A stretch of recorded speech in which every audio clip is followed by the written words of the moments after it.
Hi there. This is the second video in the Take Off the Leash series. And this video series is an introduction to um, Wild Woman Within, which is a 12-month online circle that I am offering that begins September 1st. So in each of these videos, I'm talking about touching on some of the topics that we're going to be exploring during that year together.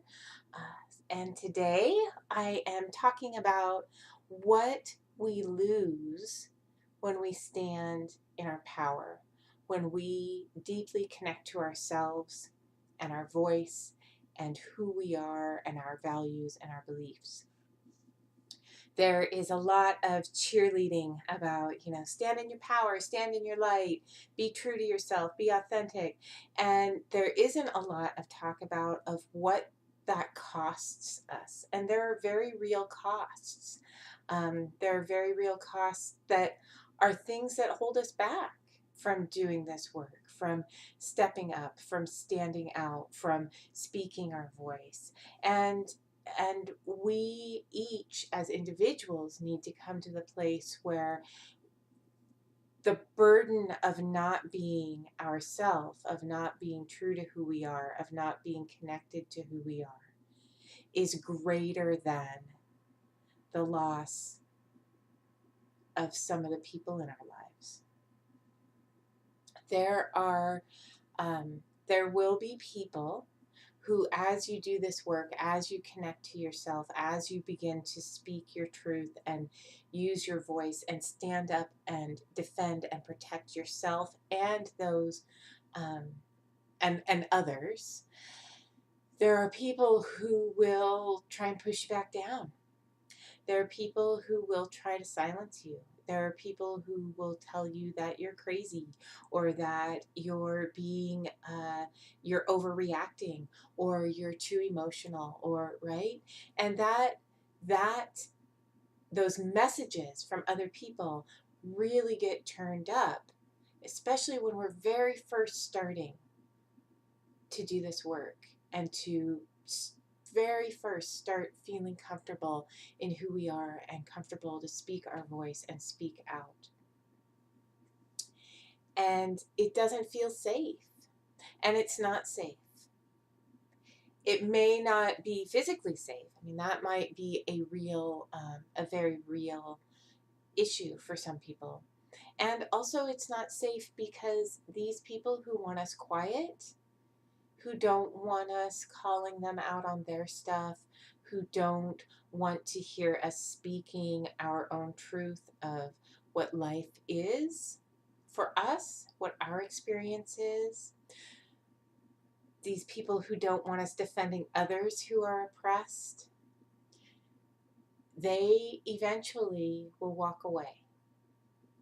When they realize they can't tear us down anymore, when they realize that the shackles are off, the leashes are gone, that they aren't in control of us, they will leave.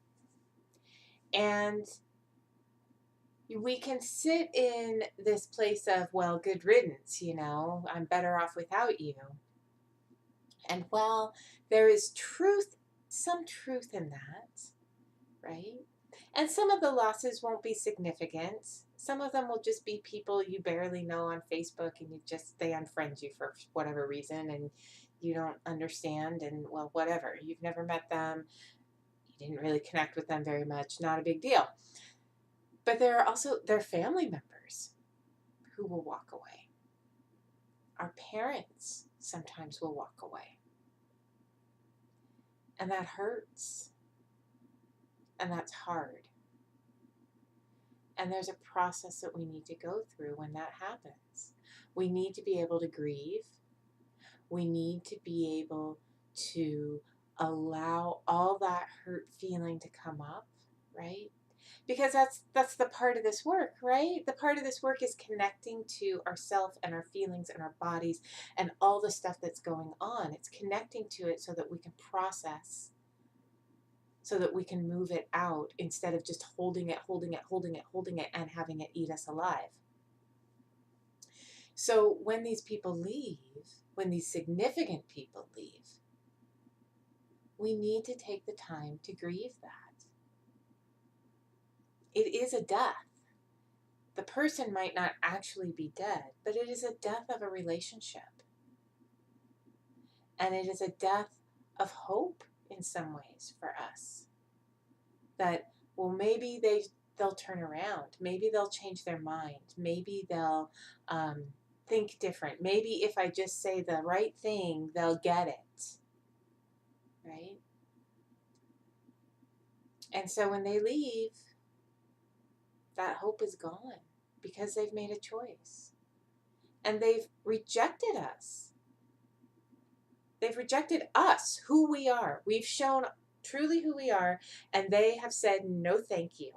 And that hurts. It hurts a lot. And so we need to take the time to grieve. We need to take the time to process. We need to take the time to be angry about that. We need to take the time to feel our sadness and to cry and to be in that. And to eventually be able to get to the place of knowing it really is their shit. It really has nothing to do with us. When they left, it really had nothing to do with who we are.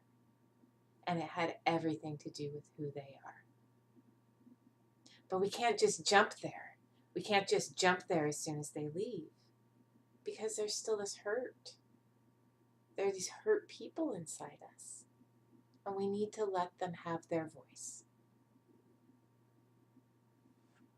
And of course, there's safe ways and there's healthy ways to do that. Healthy, I use that term kind of in quotes. There are less destructive ways to do that.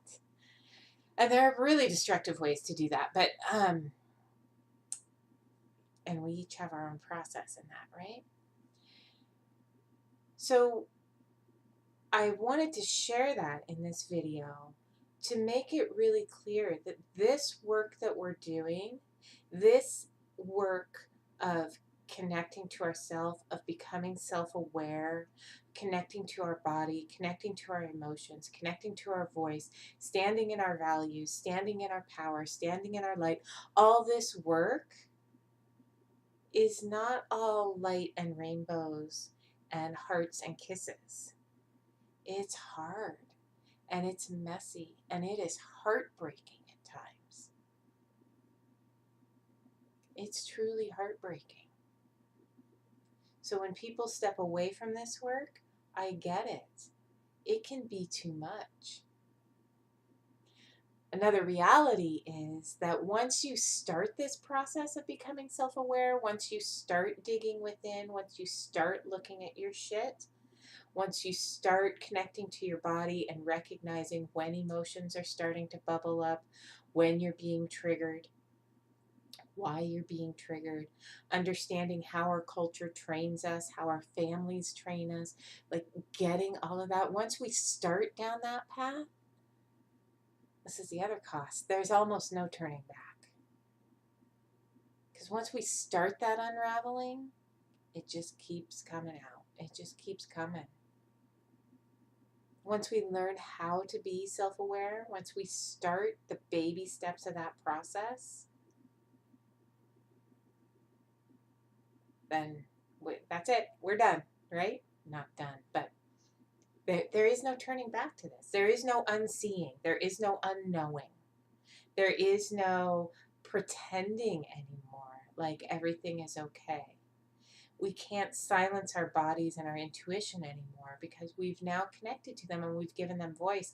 And let me tell you, they are going to fight like hell to make sure that they are heard.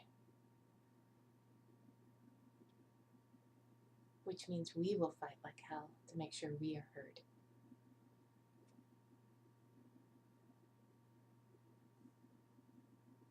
And there are people who don't want to hear it, who can't hear it, who are too defended and too caught up in their own stories of not being enough and being too much, that they can't take hearing someone else's truth about them. It hurts them too much, which is what that defense really is, right? Doesn't make it right. It still means they're not going to dig into their shit because they just push blame, they just project. And it will break our hearts.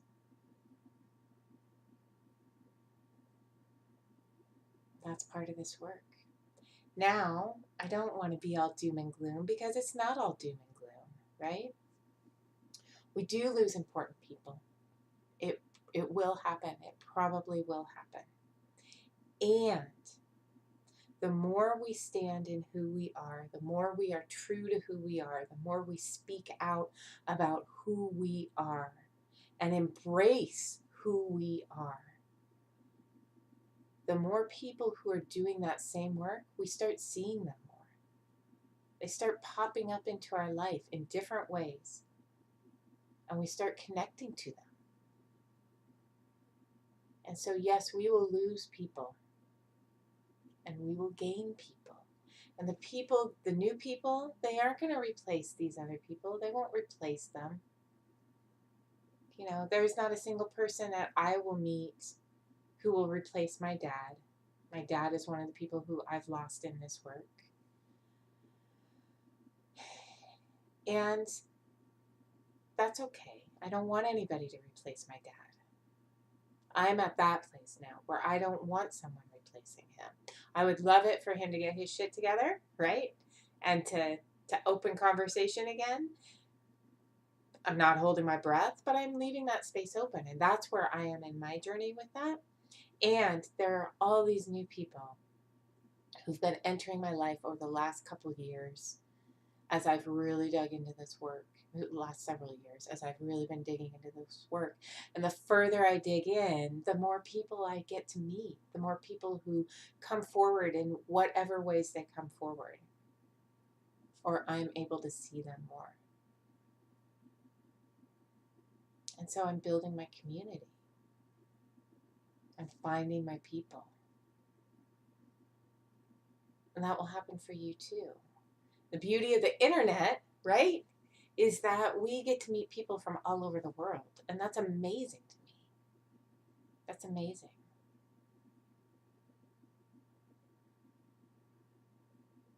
Because we aren't few and far between. Those of us who do this deep work, who really want to connect, who really want to look at our internalized misogyny, who really want to look at our biases, who really want to make change in this world and create a world of true equality and true justice.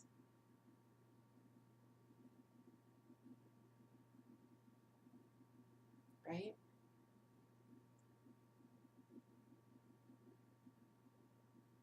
And that community is building and building and building, and we find each other and we find each other, and then we start seeing these people in our local communities too, and we see them more and more and more, and they become more and more important to our lives, to our daily lives, and we create change together. As we're doing our own work, we create change in the world. There's ripple effects. Every time we speak our truth, there's a ripple effect. Every time we come together in community to create change in whatever ways we do that, there's a ripple effect.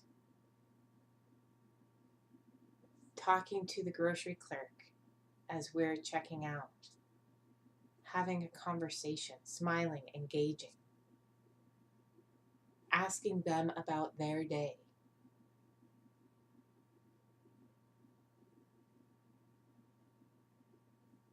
That's part of this. That's part of this work. All of it. Connecting to people, connecting to each other, connecting to our communities. And that's what we gain, is the connection.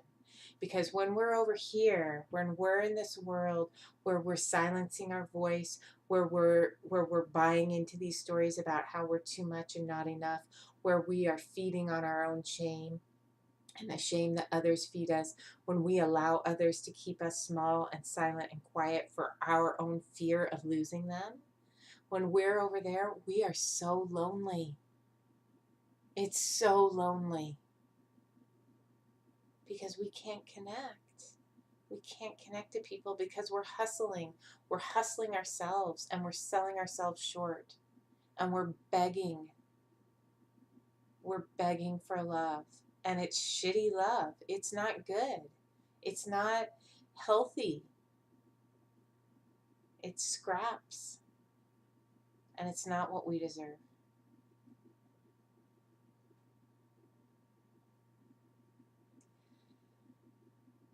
So, while it is really lonely doing this work, or it is really lonely when we're not doing this work, when we're staying stuck in here.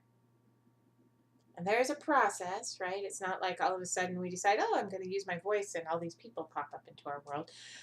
It's a process, right? And there's a lonely period and these people appear. And we will lose people and we will gain people and we will find our community. It's hard work. It's messy work. It's not for everybody. I don't sell rainbows and kittens and, um, flowers and daisies and big hearts. That's not the work that I do. I do really messy work. I do work where I really push us to really dig into our shit. That's what this work is about for me. Because that is how we are going to create the change in this world that needs to happen. It's not by being love and light and fluffy. That's not it, right? We've got to look in and we got to do our stuff. Each of us. So that's my video for today. The first video was about disconnecting from ourselves, and I hope that you take the time to view it. And the next video that will be coming out in a few days is about stripping down to our bones, and it's really about the letting go of all these stories that have been put upon us about who we are and how we should be in the world.